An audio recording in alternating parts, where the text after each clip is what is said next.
நான் எந்த ஒரு கட்சி சார்ந்தவனும் கிடையாது. அதே போல நான் விஜய்க்கோ மற்ற எந்தக்கோ அதாவது நான் சொல்ல தனிப்பட்ட முறையில சொல்லலாம். ஆனால் எந்த ஒரு ரசிகன்ற பேர்ல நான் சொல்ல விரும்பல. நான் அவரு சார்ந்தவன் சொல்ல விரும்பல. என்னை எந்த போஸ்ட்லையும் பார்த்திருக்க முடியாது. அதே போல எந்த டிஎம்கே ஏடிஎம்கே எந்த கட்சியா இருக்கட்டும், விஜயகாந்த் கட்சி எந்த யார் வேணா சொல்லிட்டு பாமக எதுலயும் வந்து என்னுடைய பேரு போட்டோ கூட வந்தது இது வரைக்கும் கிடையாது. நான் ஒரு சாதாரண ஒரு சராசரி மனுஷன் சொல்லுங்களா சார். இதாவது ஒன்று பார்த்தேன் சார், கிட்டத்தட்ட ஒரு 3 மணி நேரம் கரண்ட் இல்லை. ஒரு நெட் யூஸ் பண்றதுக்கு போனுக்கு கான்டாக்ட் பண்றதுக்கு வழி இல்லை. ஒரு சேனலுக்கு யூஸ் பண்றதுக்கோ மற்ற எதுக்கோ ஒண்ணுக்கு கான்டாக்ட் பண்றதுக்கு வழி இல்லை. அங்க டிரான்ஸ்பரை ஆஃப் பண்ணிட்டாங்க. அது வரைக்கும் வந்து என்னன்னா ஜெனரேட்டர் ஓடிட்டு இருந்தது. அவர் விஜய் சார் வரும்போது அங்கே டிரான்ஸ்பர் தாண்டி கொஞ்சம் தூரம் வரும்போது அங்க டிரான்ஸ்பர் ஆஃப் பண்ணிட்டாங்க. ஏன்னா அது வரைக்கும் கரண்டே இல்லை. அப்ப இதுக்கு அங்க போய் பண்ணணும்? இது ஒரு கேள்வி. இது நான் பொதுவான கேள்வி. நான் அவருக்கு சார்பா பேசல. அவர் பொதுவான ஒரு மனுஷனா கேட்க. அவர் வந்தாரு, பார்த்தாரு, நிகழ்ச்சி பார்த்தாரு. அங்க பல விஷயம் நடந்ததா சொல்றாங்க. பைபாஸ் வரும்போது கிட்டத்தட்ட 1 மணி நேரம் 1.5 மணி நேரம் வந்ததா சொல்றாங்க. ஆனால் கல்லறிப்பட்டது, கத்தியில இருந்தாங்க, செருப்பு எடுத்து எரிஞ்சாங்க, இதெல்லாம் சொல்றாங்க. ஆனா நான் இங்க இருக்கிறேன். கீழே வெளியில வந்தா டீ கூட வாங்க வரல. நாங்க வீட்லயே டீ வச்சு கொடுத்துட்டோம். மக்கள்லாம் அங்கதான் நின்றுருந்தாங்க. சில மக்கள் படிக்கத்துல உட்கார்ந்துருந்தாங்க. இங்க ஒருத்தர் டெத் ஆயிட்டாரு. இந்த இடத்துல ஒருத்தர் டெத் ஆயிட்டாரு. இதுல இந்த இடத்துல உட்கார்ந்து சரி இந்த இடத்துலயே உட்கார்ந்து டெத் ஆயிட்டாரு. இங்க இருக்கிற கிட்டத்தட்ட ஒரு 6 பேர் அது வரைக்கும் கிட்டத்தட்ட ஒரு 6 பேர் இறந்திருக்காங்க. இந்த ஒரு தெருவுல மட்டும். இந்த தெருவுல மட்டும். எந்த தெருவுலன்னா இந்த உள்ள ஆட்கள் கிடையாது. ஆனா வந்தவங்க எந்த ஊருக்காரங்க தெரியும். ஆனா சம்பவம் நடைபெற்று இந்த ஒரு தெரு இதுல போலீஸ்காரங்க தூக்கிட்டு போனதெல்லாம் இந்த தெருவுல தூக்கிட்டு போனாங்க. அது அங்க இருந்து ஒரு நெருக்கடி வந்து இங்க எல்லாரும் ஓடி வந்தாங்க. ஆமா இங்க வரைக்கும் ஒரு நெருக்கடியான சூழல் இருக்கு. இதுல வந்து என்னன்னா கரண்ட் ஆஃப் பண்ணது ஒரு விஷயம், இங்க அந்த போக்கஸ் லைட் ஆஃப் பண்ணது ஒரு விஷயம், இந்த முட்டிட்டு போனாங்கன்னு சொல்றாங்க பாத்தீங்களா, தகரத்து வழியா போனாங்க அப்படின்னு சொல்றாங்க இல்லைங்களா. இது வந்து எனக்கு ஒரு சந்தேகத்துக்குரியா தான் இருக்கு.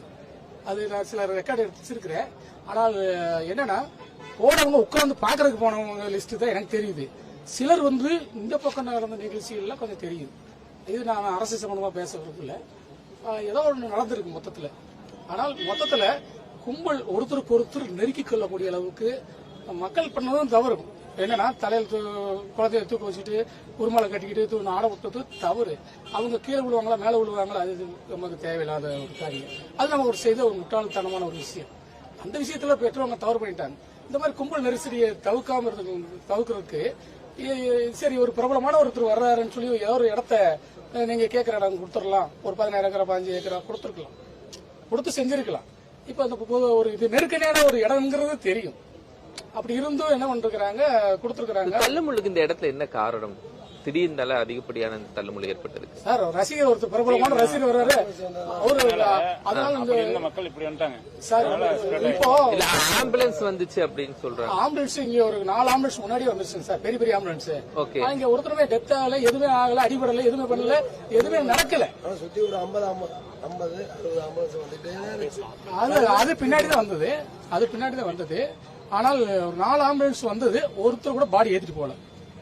ஃபர்ஸ்ட் வந்த ஆம்புலன்ஸ் அவர் வந்து டைமை நோட் பண்ணுங்க. ஒரு 4 ஆம்புலன்ஸ் உள்ள வந்துட்டு போனது எதுக்கு வந்துட்டு போச்சுன்னு எனக்கு தெரியல. ஆனா ஒருத்தர் கூட ஆம்புலன்ஸ்ல ஏத்திட்டு போகல.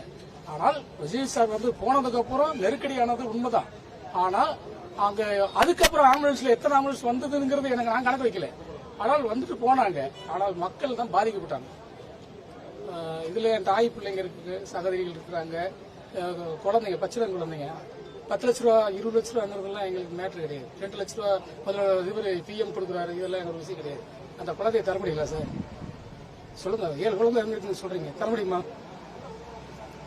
இல்ல இந்த குடும்பம் என்ன பண்ணும் நாளைக்கு? சரி, அவங்களுக்கு நாளைக்கு வாழ்க்கையில் அந்த குழந்தையே இல்லை, அந்த குழந்தைய தவிர வேற குழந்தை இல்லை அப்படிங்கிற பட்சத்தில் அவங்க என்ன பண்ணுவாங்க? நான் அந்த இந்திரா காலனியில வசிக்கிறேன். அங்க ஒரு குழந்தை 8 மாச குழந்தை கொண்டு வந்து இந்த இடத்துல அந்த குழந்தை செத்து போச்சு, எல்லாம் எடுத்துட்டு தான் இருக்கிறேன். இந்த பகுதியில் இருந்தா ஆம்புலன்ஸ் கொண்டு போய் அடக்கம் போயிட்டு இருக்கிறேன். எதுக்கு சொல்ல வரேன் சார், மனுஷனுக்கு வந்து பொது நலம் வேணும். எந்த கட்சியா இருந்துட்டு போகுது, ஒரு இடத்த கொடுத்துட்டு போறது சார். ஒரு பிரபலமான வர்றாருன்னு சொல்றாங்க, யாரா இருந்து போறாரு? இவர் விஜய் தான் இல்ல, வேற எந்த நடிகர் வந்தாலும் கொடுத்துட்டு போங்க, கொடுத்துட்டு போட்டு செஞ்சுட்டு போட்டோம். அவங்க ஊர்ல செஞ்சுட்டு அவங்க ஊர்ல போகட்டும். மக்கள் என்ன விரும்புறாங்களோ அத்தான் செய்ய போறாங்க. ஓட்டு போறது யாருக்கு வேணா போட்டு போறாங்க. இப்ப நான் ரசிகனே கிடையாது, அவர் ஓட்டு போடணும் உங்களுக்கு தெரியுமா? நான் போய் மரப்பதான் தானே குத்துறோம். நான் உங்களுக்கு தான் ஓட்டு போட்டேன்னு சொல்லி சத்தியமா இந்த வடிவிலாட்ட கொண்டு வந்து என்ன பாரு ஓட்டு போட்ட சீட்டு கையில் கொடுக்குறேன் அப்படின்னா கொடுக்க முடியும் சார்.